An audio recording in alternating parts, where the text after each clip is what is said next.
What's going on, dudes? Welcome to the channel. I'm QuittyBags, and today, my dudes, I'm going to be teaching you all about the best armor in Minecraft 1.18 for Java Edition and Bedrock Edition. So let's go ahead and get started. Now, before we do, if you guys are new to this channel, don't forget to leave a sub. I'd really appreciate your support. And if you enjoy the video, leave a big thumbs up. Let's get started. So as we can see, we have two sets of armor here. One is going to be the best in my opinion, and number two is going to be the best plus thorns. So let's go ahead and check out this armor set. So let's grab it here. So this armor consists of Mending, Protection 4, Unbreaking 3, Aqua Affinity with Respiration 3 on the helmet, Mending,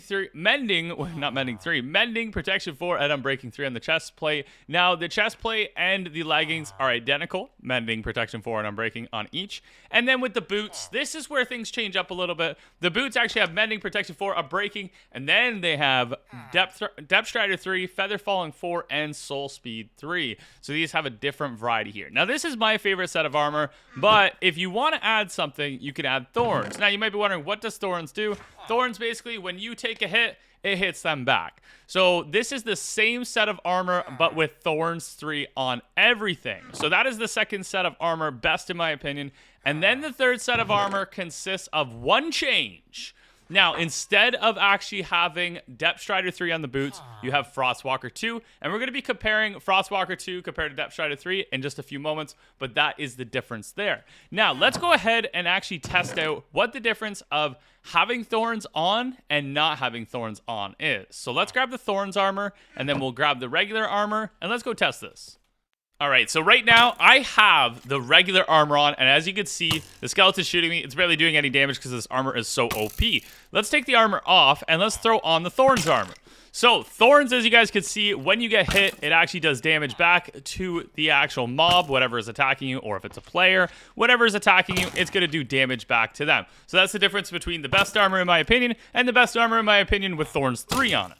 Now we're going to do a little quick lesson on the difference between Depth Strider 3 and the difference of Frostwalker 2, because on the boots, you can either have Depth Strider 3 or Frostwalker 2. You cannot have both. So we're going to be comparing them today. So I've got the Depth Strider 3 boots on right now, and actually here, I'll take them off real quick. So this is me without Depth Strider 3. As we can see, I have no boots on. Very, very slow to get through the water. Hard to make it through the water. Throw on Depth Strider 3, you are running through the water. Check this out. It's so cool. You can literally run through the water. Now, if we put the Frostwalker 2 boots on, now remember, you can't have both of them on the same boots, so you got to choose either or. So here is Frostwalker 2, and as you guys can see, it's absolutely amazing. It's so cool. You can walk across water and turn it into ice. Now, this is pretty godlike, and I don't really know when you'd really use this much. Maybe early game or in a manhunt or something, or you're running away from people. That would maybe be your best chance to use this. I don't really know what you'd use this for, because I don't really see myself using this, but that's the difference between Frostwalker 2 and Depth Strider 3. In my opinion, go with Depth Strider 3. Now we're going to go over all the different enchantments on this armor and breaking it down and explaining what each one does. So, Mending, okay? Mending's on every piece of armor. Every time you put Mending on a piece of armor, basically what happens is it'll fix itself using XP. So if you kill a skeleton, the XP from that will go to repair that piece of armor, and it'll share it amongst all pieces of armor. So it's really handy to have. Protection 4, obviously it protects you. It's the highest level of protection. I really recommend it. Now, if you don't want to rock Protection 4, you can actually save one piece of armor and put Fire Protection 4 on it. It actually helps a little bit if you guys are interested. Unbreaking 3, what it does is it stops your armor from breaking faster. Simple as that. Aqua Affinity, this is a cool one. Aqua Affinity makes it so you can mine blocks underwater the same speed you could in general. So it's nice to have on the helmet there. Respiration 3 makes you hold your breath longer. You know the bubbles down in the bottom of the right screen by your hotbar there. Basically what happens is it increases your bubbles so you can last underwater for longer.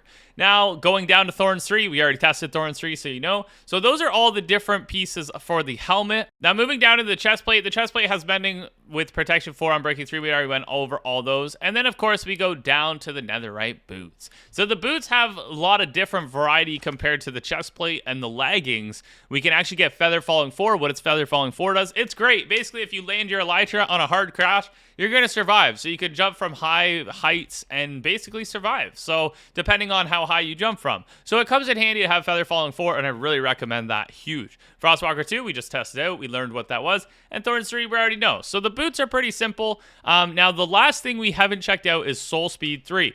Now, you see this soul sand here. You know when you're going through a soul sand biome in the nether, pain, right? So if you have Soul Speed 3, you can rip really quick. See how slow this is right now? Are you ready for this? We'll throw Soul Speed 3 on, and here we go. So look how fast that is. Comes in huge handy if you're one of those nether exploring kind of guys. Then, yeah, you'll be good to go. All right, now that we went over every single enchantment on the boots, on the leggings, chest plate, and for the helmet, we are going to be going over how to get these as fast as possible and the easiest way possible. So to start, the recommended thing is if you have a fresh set of diamond armor, I always go and just try to enchant it myself first. For example, we start off with the diamond helmet. Taking Unbreaking 3, that'd be a great decision, right? Fire Protection 3, like I said, if you want to go for Fire Protection 4, it's not bad to have it on one piece of armor if you want it. So I usually just roll through these, try to get, like, you know, Protection 4 on everything, Unbreaking 3 on everything, and just kind of go from there, to be honest, dudes. That's the easiest way to go about this, just to get started. Now, once you get your armor set up a little bit and a little bit enchanted, the recommended thing to do is go and get yourself a villager with a lectern and turn them into a librarian. As you can see, librarians do trades. Sometimes, if you're lucky, this librarian will give you good armor trades. So as we can see, Aqua Affinity, that's going to be handy. And of course, if we zombify them and cure them, they'll actually even give us a better deal, which I cover in different videos. If you guys are interested, check those out. But as you guys can see, you can get all kinds of different trades, and you can get Protection 4, and then you can cover all of your armor with Protection 4 just by trading with these villagers. So that is the easiest way to get the best armor possible. And what is the best armor possible? I hope this video helped you guys out. There's basically 3 different sets of armor in this game at max capacity. And in my opinion, I love Thorns Off, and I do like Depth Strider 3 versus the Frostwalker 2 because I find Frostwalker 2 is very pointless. Now, one thing I didn't mention about Frostwalker 2 is really good for walking on magma blocks. Keep that in mind if you're building a either gold farm or any other type of farm that requires magma blocks. But thank you so much for watching, dudes. I hope this helped you guys out a little bit. If it did, drop a big thumbs up. If you guys are new, don't forget to smash sub, and have an amazing day, and peace out, my dudes.